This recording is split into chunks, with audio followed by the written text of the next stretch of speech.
everyone, it's Miss Champagne. Okay. All right, so ladies, I'm coming back, and not just ladies, gentlemen as well. I'm coming back with my third story, and I had to put my phone down on this one because you guys are going to love, love, love this story. Okay, so as you know, I'm on my babysitting slash English teaching slash governance um, journey in Japan. My primary job, once again, as you guys know, is that I'm an English teacher. I'm a private tutor and corporate trainer. But lately, like for the last month and a half, I've been babysitting and English teaching. It's really cool. It's really fun.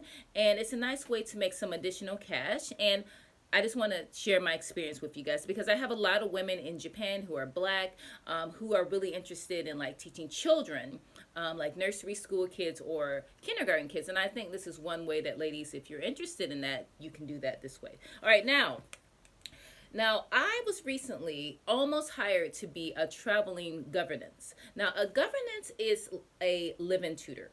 So, like, if I were to ever travel abroad with anyone, my title would not be nanny, it would be governess. So, a governess is a lady who is living in the house with the parents and the children, and she's teaching the kids, like, their daily studies, like, basically all day. So, it's more on the tutoring side than on the babysitting side, but I feel like they can overlap, but they usually shouldn't, because the governess is the one who is teaching the kids. She's like a live-in tutor, like a traveling teacher basically.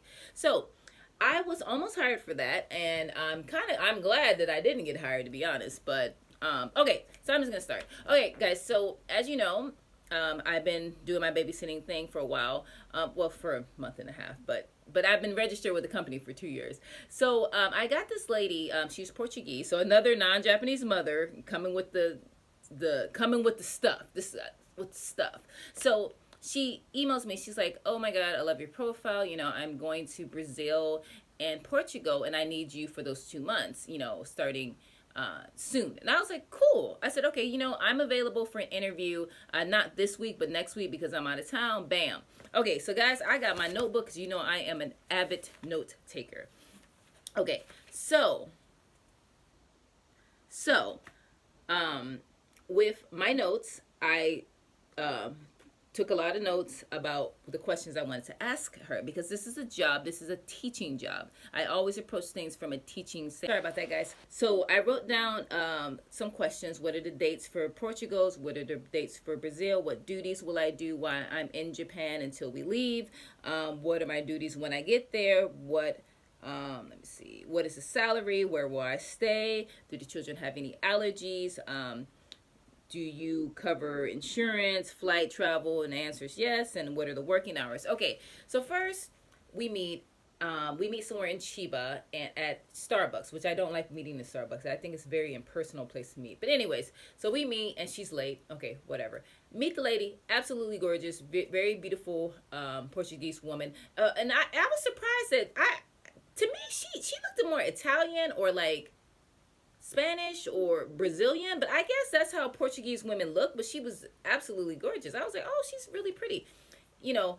So I meet her and I give her my CV. I give her my cover letter. You know, I am so professional, guys. You have no idea. You should see me in action. So, you know, she tells me, like, so I go through my questions that I just list, and she tells me, yes, we're gonna be away for 2 months. Okay, she said, like, we're going to leave, go to Portugal for 5 days, and then Brazil for 15 days, and then come back to Portugal, and then at the end of the 2 months, we'll come back to Japan. I said, cool. So they said, of course, we cover everything, flights, food, insurance, what else? Travel. So she said, everything we will pay for. And I said, okay, great. So what are the hours? So she's like, the hours, it's 7 days a week. And I was like, 7 days a week? And she said yes. And I said, okay, what's the time? Because I'm thinking like, okay, maybe it's half days or something. She's like, okay, well, she has twins and a 3-year-old. So similar to the Korean mother I'm working with who has twins and a 5-year-old. She's like, okay, well, yeah, so the twins get up at 6:30, so you would need to get up with them. And the 3-year-old gets up at 7:30, so, you know, then you would get up with them, feed them, whatnot. And then she was like, yeah, and then they all go to bed at 7 p.m. She said, so after 7, you're free. So I said, okay. And I was just like, okay, because I was just taking everything in. So I'm like, that's what, 6? And, you know, if I have to get up at 6:30, I got to do my hair. I got to look good, you know. So that means I really have to get up at, what, 5:30 to make sure my hair and makeup, because I always look good on the job, you know.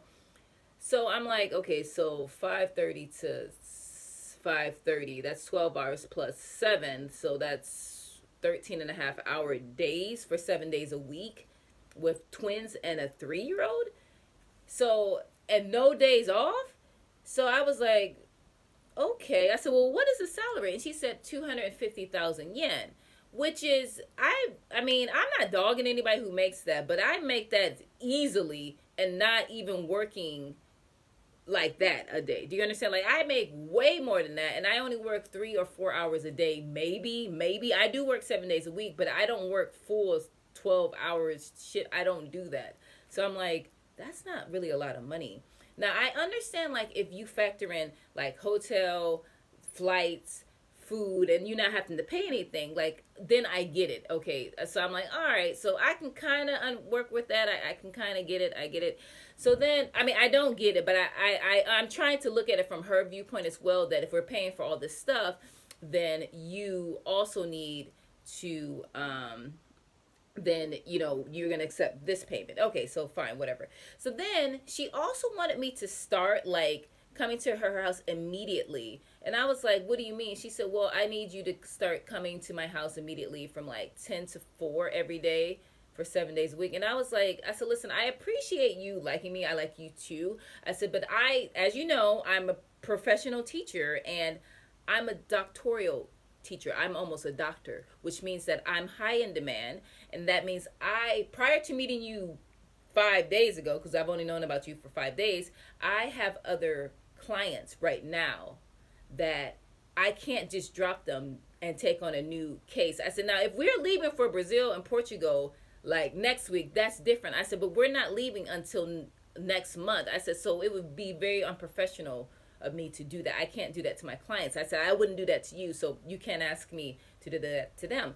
So then she was saying, and then here's where everything starts to make sense. Okay, so she's like, all right, so sorry guys, I'm just looking at my notes. So she's like, okay, well, right now I have a Filipino helper. She doesn't even call her a babysitter or cleaner, a helper. I think she has 2. And she was like, yeah, she said, oh, here, look at them. They're on nanny cam, right? And and then I looked, I was like, oh, that's cool. Like, I'm like my Korean mom has a nanny cam on me. I don't care, whatever. But then now that, you know how sometimes when you see something, but then it comes to you later, now I'm like, wow. And guys, I'm going to come back with another video after this. I'll be right back.